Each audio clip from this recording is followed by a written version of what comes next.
Nous voici arrivés à la fin du printemps, bientôt l'été, bientôt tous les murs Facebook, Instagram, etc. vont fleurir de vos photos de vacances. Du coup, comment vraiment optimiser un fil Instagram ? Bonjour, je suis Julien, vous êtes sur Traitement Noir et Blanc, la chaîne qui parle de photos et surtout en noir et blanc. N'hésitez pas à vous abonner, il y a une vidéo qui sort tous les vendredis et parfois, comme ça, quand ça me prend, une vidéo sortie photo en semaine. Du coup, pour être sûr de ne rien rater et pour soutenir la chaîne, abonnez-vous. C'est pas un scoop que je vous annonce, tout le monde partage ses photos sur les réseaux sociaux depuis 10 ans, voire plus de 10 ans, même ceux qui ont connu le vieux réseau copain d'avant comprennent de quoi je parle. Du coup, chaque réseau social a un peu sa typologie. Facebook, en fait, on partage beaucoup de photos. À titre personnel, c'est des photos qui sont à la fois personnelles, mais dont je me fiche de la confidentialité. Étant donné que bon, je ne suis pas théoriste du complot, mais je n'ai pas non plus une confiance illimitée dans la préservation des données. Du coup, voilà, je poste en gros des choses dont je me fiche qu'elles soient vues pour tout le monde, mais qui sont des choses du tout venant. Alors, je ne suis pas trop spécialiste des photos, vous savez, photographier le plat qu'on mange tous les midis, etc.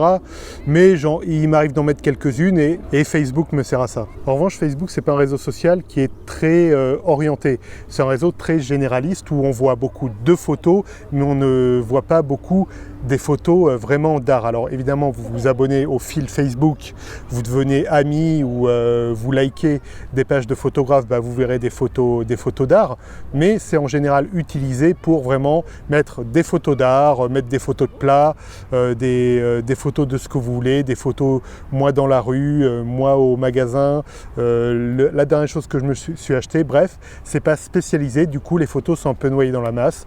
Ça, on en avait déjà parlé dans une autre vidéo.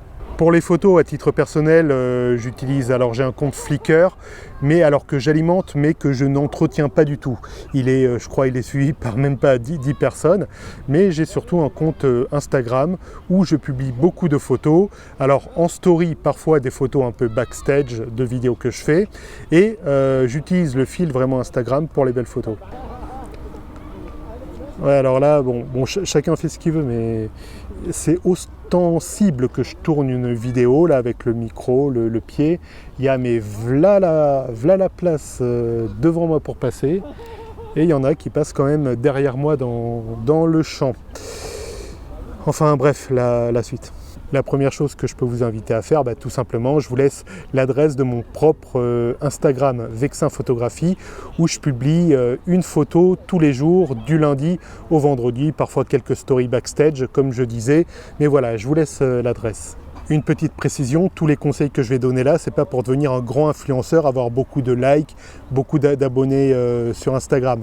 Moi-même, j'en ai pas énormément, j'en ai 350, je crois. Donc voilà, c'est pas énorme. C'est pas non plus pour avoir une gestion sur les hashtags, etc. Moi-même, je me plante assez lamentablement là-dedans. Non, c'est pour avoir un fil Instagram dont vous soyez content personnellement et qui permette de bien rendre compte de votre travail. Une piste semble être de créer un concept avec votre fil Instagram. Donc je vous affiche tout simplement la mosaïque de mon propre fil. En fait, j'ai fait un concept sur Instagram, alors qui est peut-être repris par d'autres.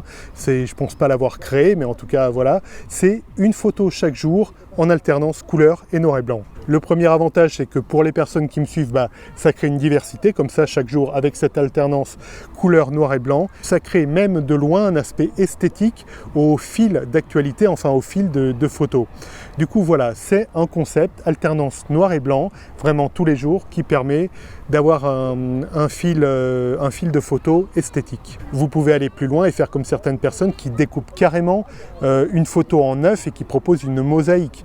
Du coup, alors évidemment la photo prise isolément, c'est parfois juste par exemple le bout du nez, épaulé, la barbe, mais après découpé en 9, ça donne carrément un portrait en grand affiché sur la mosaïque. C'est un autre concept pour avoir un fil assez joli. On peut se poser la question des photos qui fonctionnent sur Instagram. Encore une fois, je dis bien qu'ils fonctionnent visuellement pour avoir un flux élégant, pas en termes d'influence ou je sais pas quoi, ça je m'y connais pas du tout. Mais c'est déjà d'avoir des compositions plutôt simples. En effet, des photos plutôt fouillis, ça va pas ressortir quand vous allez afficher les photos, vous savez, en rang par 3 colonnes là. Du coup, avec des photos avec des compositions plutôt simples, vous aurez même vu de loin une timeline assez élégante. Les miniatures sur la timeline, de loin, sur la mosaïque, sont affichées en carré, mais vous pouvez uploader des photos aussi bien horizontales que verticales. À titre personnel, les photos horizontales, j'ai jamais eu de mauvaises surprises. En revanche, les photos verticales, alors, je ne suis pas un expert de l'upload sur Instagram, mais il y a un recrop sur Instagram qui me plaît pas, du coup j'ai pas ce que je veux. Donc quand vraiment je suis content, vraiment fier d'une photo et que je veux la partager, bah tant pis, je la partage même si elle est verticale sur Instagram, mais je suis pas très satisfait. Donc les photos qui s'adaptent le mieux, ensuite donc quand vous avez votre mosaïque et qu'une personne clique sur une photo, qu'elle s'affiche sur la timeline, c'est en général, je trouve, les photos horizontales en mode paysage, ou si c'est votre cas, alors c'est quelque chose que je ne pratique pas personnellement, ou bien entendu les photos carrées. Je pense que à la base et dans l'ergonomie d'utilisation d'Instagram, d'ailleurs il n'y a pas sur iOS, il n'y a toujours pas d'application Instagram, du moins officiellement pour iPad, hein. L'ergonomie est vraiment réfléchie pour une consultation sur smartphone et pour des photos plutôt carrées à la base. Donc si vous êtes amateur de photos carrées, si vous faites des photos carrées, vous avez vraiment le type de format 100% compatible Instagram, mais à titre personnel, je ne me suis pas encore lancé dedans, peut-être un jour. Voilà quelques petites choses que je pouvais dire sur Instagram. Donc je vous invite à nouveau à vous rendre sur mon compte Instagram Vexin Photographie. Là je vous mets l'adresse qui s'affiche en bas de l'écran. N'hésitez pas à aller voir. Et voilà donc quelques pistes, hein. Donc des photos simples avec une composition claire et un agencement de votre mosaïque avec un concept. Moi c'est l'alternance noir et blanc. Certains c'est carrément des mosaïques de photos. À vous de trouver ce qui pourra faire que votre timeline est jolie à regarder. En complément de cette vidéo, je vous recommande d'aller voir une autre vidéo que j'avais faite sur la photo minimaliste qui justement convient bien à Instagram. Ça va s'afficher dans quelques instants sur ma droite, sur la gauche de votre écran. C'est une vidéo où j'explique un peu le pourquoi et le bien fondé de la photo minimaliste et quelques pistes pour faire ce type de photo qui rend bien justement sur un écran relativement petit. Donc je vous laisse ça va s'afficher si ça ne s'est déjà affiché sur la gauche de l'écran, sur ma droite. Merci d'avoir suivi cette vidéo, n'hésitez pas à aller voir dans la description, il y a un lien vers mon site Vexin Photographie et notamment l'article qui a inspiré cette vidéo. Je vous dis à très bientôt et d'ici là, faites de belles photos sur Instagram ou Flickr ou 500px ou en fait ce que vous voulez. Ciao.